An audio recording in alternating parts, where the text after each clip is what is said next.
ወታደራዊ ምንቅስቃስ ሰራዊት ሻዕቢያ ካብ ምስጋር ዶብ ሱዳን ክሳብ ምሽላኽ አባላት ስለያና ውሽጢ ትግራይ ሓድሽ ሓበሬታ ዜና ወፅሎም ካብ መቐለ ናብ 4 ኪሎ ዝተላኣኸ ዝወፀ ዜና እውን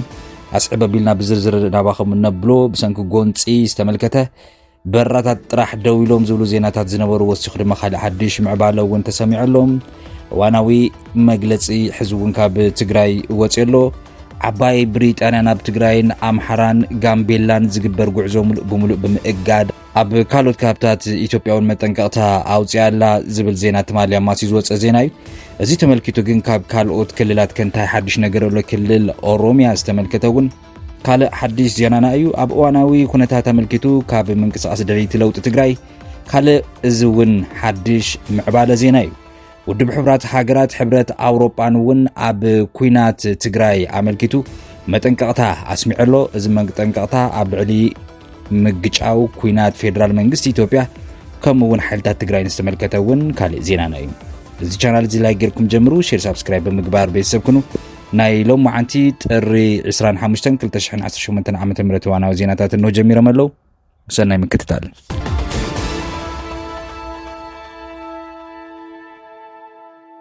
ዘይንቡር ወታደራዊ ምንቅስቃስ ሻዕቢያ ካብ ምስጋር ዶብ ሱዳን ክሳብ ምሽላኽ አባላት ስለያ ናብ ውሽጢ ትግራይ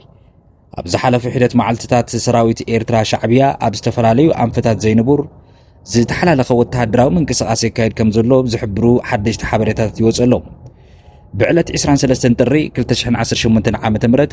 ኣብ ዞባ ጋሽ ባርካ ተዋፊራ ዝነበረት መበል 65 ክፍለ ሰራዊት ቀዳማይን ሳልሳይን ብርጌድ ናብ ዶብ ሰጊራ ናብ መሬት ሱዳን ካብታት ሓምዳይት ከም ዝኣተወት ተሰሚዑ ኣሎ እዚ ምንቅስቃስ ምስ ኣባል መሪሕነት ስለያ ሱዳን ዑስማን ግሪባ ብዝተገበረ መዋሃድ እውን ዝተፈጸመ ምዃኑ ሓበሬታታት እዮም ዘርዱ ኣብቲ ብዕለት 23 ጥሪ ኣብ ከባቢ ዓዲ ቀሺ ዝነበሩ ከበድቲ ናይ ኩናት ኣጽዋራት ተላዒሎም ናብ ካብታት ዳስንቲ ኮምብያን እውን ከም ዝተመሓላለፉ ተረጋጊጹ ኣሎ ኣብ ከባቢ ዓሰብ ዝንቀሳቐሱ ተቃወምቲ ዓፋር ኢትዮጵያ ምስ ምክትል ኣዛዚ ሓይሊ ባሕሪ ኤርትራ ኮሎኔል ኣሕመድ መሐመድ ዓሊ ኣኺባ ኣካይዶም ኣሎም ኣብቲ ኣኺባ እቶም ተናሓናሕቲ ምስ ኤርትራውያን ዓፋር ተሓባቢሮም ናብ ውሽጢ ኢትዮጵያ ብምእታው ወታደራዊ ስርሒታት ንኽፍጽሙ እውን ትእዛዝ ተዋሂብዎም ኣሎም እዚ ስርሒት ብሓላፊ ስለያ ኤርትራ ሱሌማን ሒጎ ዝምራሕ ምዃኑ እውን ተሰሚዑ ብዝያዳ ዘስክፍ ድማ ቁጽሮም ብርክት ዝበሉ ኣባላት ሃገራዊ ድሕነት ኤርትራ ምስ ተራ ህዝቢ ተመሳሲሎም ብሲቪል ክዳን ብኣንፈት ዓዲ ጸጸር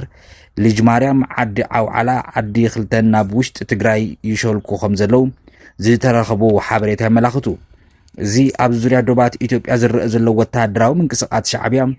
ኣብቲ ዞባ ሓድሽ ውጥረትን ስጋትን ጸጥታን ክፈጠር ከም ዝኽእል ተንተንቲ ብኻልእ ገጽ ይገልጹ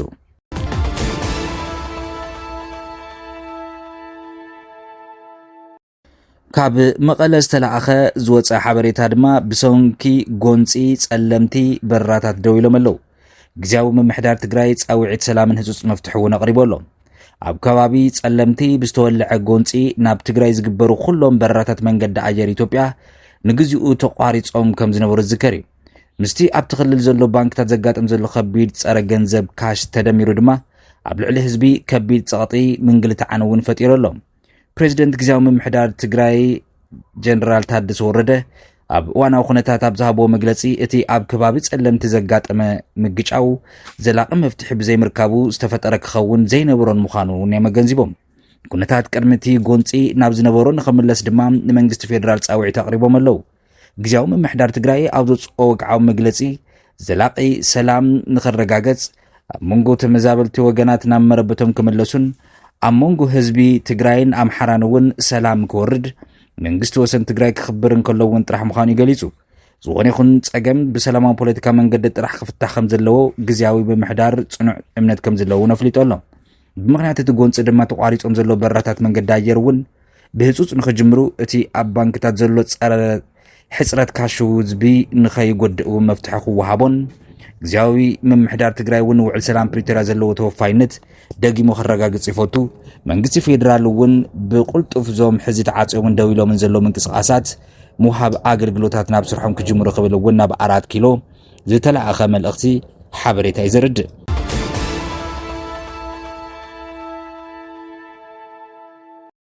እዚ ከምዚሉ እንዳሃለወ መግለጺ ግዝያዊ ምምሕዳር ትግራይ ኣብ ትግራይ ዘላቕ ነባርን ሰላምን ክረጋገጽ ዝኽእል ተመዛበልቲ ወገናት ብውሕስንኦም ተሓልዩ ናብ መረበቶም እንትምለሱ ሕገ መንግስታዊ ወሰን እውን እንትረጋገጽ ኢሉ ኣሎ። እዚ መሰረታዊ ብሕታውን ድጉል ምኽንያት ጎንፂ ኮይኑ ከገልግል ዝኽእል ሕቶ ድማ ብሰላማዊ ፖለቲካዊ መንገዲ ክፍታሕ ዝኽእል ዝግባእ እዩ ዝብል ጽኑዕ እምነት ኣለዎ። ካብዚ ወፃእ ዘሎ መንገዲ ዘላቕን ዘተኣማመንን ሰላም ክረጋገጽ ከም ዘይኽእል ግዝያዊ ምምሕዳር ትግራይ ብጥብቂ ይኣምን። ኣብዚ ሰሙን ብዘጋጠመ ጎንፂ እውን መሰረታዊ ሕቶ ትግራይ ዘላቕ ፍታሕ ብዘይምርካቡ ዘጋጠመ ኢሉ ኣሎ። ግዝያዊ ምምሕዳር ትግራይ ሕዚ እውን ብመሰረት ስምምዕ ፕሪቶርያ ዘላቕን ዘተኣማምን ሰላም ክረጋገጽ ዘላቕ ፍታሕ እውን ንምግባር ዘለዎ ቆራጽነት እውን ኣረጋጊጹ ኣሎ። ኣብዚ ሰሙን ብዘጋጠመ ጎንፂ ምኽንያት ጠጠው ዝበሉ በረራታት መንገዲ ኣየር ኢትዮጵያ ክጅምሩ ህዝቢ ስርዓት ፋይናንስ ኣሚኑ ዝዓቆሮ ገንዘብ ኣብ ባንክታት ከም ዘሎ ሕፅረት ካሽ ምክንያት ኣብዚ ህዝቢ ተፈጢሩ ዘሎ ሽግር ክፍታሕ ወርሒ ክሳገዝ ዝጽገም ሰራሕተኛ መንግስቲ መደበኛ ደሞዝ ብእዋኑ ዝረኽበሉ ኩነታት ክመቻቾ ንፌደራል መንግስቲ ሕቱኡ ከም ዘቕረበ ካብ ቢሮ ኮሙኒኬሽን ወይ እውን ኣብ ዕላዊ ገጽ ግዝያዊ ምምሕዳር ትግራይ ዝተጠቅዐ መግለጺ ቻናልና ተመልኪታቶላ።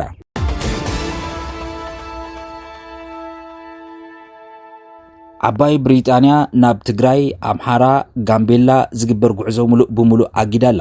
ኣብ ካልኦት ካብታት ኢትዮጵያ እውን ነቕፋዊ መጠንቀቕታ እውን ኣውፅያ ኣላ። መንግስቲ ዓባይ ብሪጣንያ ኣብ ኢትዮጵያ ንዝግበር ጉዕዞ ዝምልከት መጠንቀቕታ ብዓብዪ ደረጃ ኣስፊሑ ኣሎ። እዚ ድማ ኣብ ክልል ትግራይ ኣምሓራ ጋምቤላ ንዝግበር ዝኾነ ይኹን ጉዕዞ ብምሉእ ብምእጋድ ናብ ዝተፈላለዩ ካልኦት ከባቢታት ደቡባዊ ቦታታት ድማ ብምኽንያት እንዳኣገደደ ዝኸይድ ዘሎ ኩነታት ጸጥታ ካብ ጉዕዞ ክቁጠብ እውን ያመኺራ። ሙሉእ ምእጋድ ጉዕዞ ትግራይ ኣምሓራን ጋምቤላን ቤት ጽሕፈት ጉዳያት ወጻኢ ኮመንዌልዝ ልምዓት ዓባይ ብሪጣንያ FCDO ኣብ ዘውፅኦ ሓድሽ ምኽሪ ከም ዝገለጹ ዜጋታት ዓባይ ብሪጣንያ ናብ ክልል ትግራይ ሙሉእ ብምሉእ ካብ ምጓዓዝ ክቁጠቡ፣ እዚ ድማ ኣብቲ ከባቢ ዝተፈላለዩ ካብታት ወተሃደራዊ ውጥረት ብምርኣይ እዩ። ብፍሉይ ድማ ኣብ ዞባ ማእኸል ትግራይ ከባቢ እንትጮ ብዓርቢ ምሸት ብዘጋጠመ ደብዳብ ድሮን ሓደ ሰብ ከም ዝሞተ ሓደ ድማ ከም ዝቆሰለን ብምሕባር ብተወሳኺን ካልኦት ደብዳብ ድሮናት ድማ ኣብ ከባቢ ዞባ ማእኸል ትግራይ ኣስታት ሰዓት 5 ፍረቓን ቅድሚ ቀትሪ ኣብ ዝተኻየደ ተገሊጹ ኣሎ።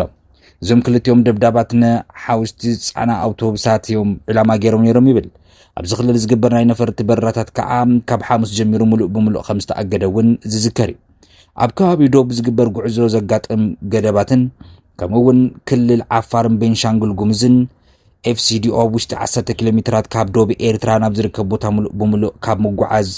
ክቁጠቡ ይከልኪሉ። ክልል ቤንሻንጉል ጉሙዝ እቲ መጠንቀቕታ ናብ ውሽጢ 20 ኪሎ ሜትር ካብ ዶብ ሱዳን ዝርከብ ቦታ ከምኡውን ናብ ዞባ መተከል ፍሉይ ዞባ ማኣኮሞ ይስፋሕ ከም ዘሎን ናብ ዝተረፉ ናይቲ ክልል ዝግበር ጉዕዞ ድማ ንኣዝዩ ኣድላይ ዝኾኑ ጉዕዞታት ጥራይ ከም ዝፈቅድ ገሊጹ ኣሎ። ክልል ኦሮሚያ መንግስቲ እንግሊዝ ሰፊሕ ገደባት እውን ኣውፅዩ ኣሎ። እዚ ድማ ኣብ ውሽጢ 10 ኪሎ ሜትር ካብ ዶብ ኬንያ ዝርከብ ቦታ ኣብ ዞባ ምዕራብ ሸዋ ሰሜናዊ ጽርግያ A4 ከምኡውን ኣብ ዞባ ሰሜን ሸዋ ደቡባዊ ምዕራብ ጽርግያ ብምባል እውን እቲ ጽርግያን ኮዳታቱን ብምዝርዛር እቲ ቦታ መላኺቱ ኣሎ። እዚ መንጠቀቕታ ንዞባ ምዕራብ ወለጋ፣ ምብራቕ ወለጋ፣ ቄለም ወለጋ፣ ሆሮ ጉዱር ወለጋ ከምኡውን ቀንዲ ጽርግያ ኣዲስ ኣበባ ጋምቤላ እውን ሸፊኑ ኣሎ። ናብ መብዛሕትኡ ዞባ ምብራቕ ሸዋ ንኣዝዩ ኣድላይ ዝኾነ ጉዕዞ ጥራይ ከም ዝመክር እውን መንግስቲ እንግሊዝ ከይትጓዓዙ ክብል ንዜጋታቱ ኣጠንቂቑ ኣሎ። እዚ ምስ ጽርግያ ኣዲስ ኣበባ ኣዳማ ኣብ ውሽጢ 10 ኪሎ ሜትራት ኣብ ክልቲኦም ሸነኽ ኣብ መንጎ ኣዲስ ኣበባ ቢሸፍቱ ዝርከብ ቦታ ይውክል። ብተመሳሳሊ ናብ ጽርግያ A7 ክብል ኮድ ብምግላጽ ኣብ መንገዲ ምስቲ ኤክስፕሬስዌይ ናብ ሓዋሳ እውን ኣመላኺቱ ኣሎ። ደቡባዊ ማእኸላይ ሲዳማን ክልላት እውን ኣብዚ መጠንቀቕታ መንግስቲ እንግሊዝ እውን ዝተኻተተ ቦታ እዩ።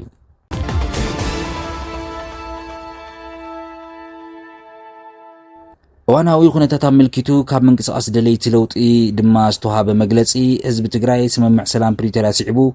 ዝተረኸበ ሃዋህው ሰላም ብምዕቃብ ሰላም ክዕምቕ ነቲ ስምምዕነት ብሰላም ሕጋዊ መንገዲ ብምሉእነት ክትግብር እንዳተቃለስና መጺና ኢና። ኣብዚ ሰላምን ስምምዕነት ፕሪቶርያ ብምሉእነት ክፍጸም ወሳናይ ጉዳይ ሓድነት ህዝቢ ትግራይ ምዃኑ እውን ኣረዲኡ ኣሎ ዝብል መግለጺ ስዒቡ ኣሎ። ከምኡውን ውድብ ሕብራት ሃገራት ሕብረት ኣውሮጳ ኣብ ትግራይ ዘሎ ወጥሪ ካሃድእ ስምምዕ ፕሪቶርያ ብምሉእነት ክትግበር ኣተሓሳሲቡ ኣሎ። ዋና ጸሓፊ ውድብ ሕብራት ሃገራት አንቶኒዮ ጉተሬዝ እውን ስኽፍትኦም እዮም ገሊጾም ዘለው። ሕብረት ኣውሮጳ እውን ስግኣቱ ወሃቢ ቃልቲ ቤት ምኽሪ ጉዳያት ወጻኢ ሕብረት ኣውሮጳ ብግዲኡ ኣብ ዝቐረበ እዋን ኣብ ሰሜን ኢትዮጵያ ትግራይ ዝረአ ዘሎ ወጥሪ ወተሃደራዊ ጎንፂ ዘጠቓልል ምዕባለታት ብዓብዪ ስክፍታ ከም ዘሕደረሉ እውን ገሊጹ ኣሎ። ብኻልእ ገጽ እውን ዘተ ብሕታዊ ኣማራጭ ሰላም ይኽብል እውን ህጹጽ መግለጺ ጥምረት ትካላት ሰብኣዊ መሰላት ትግራይ እውን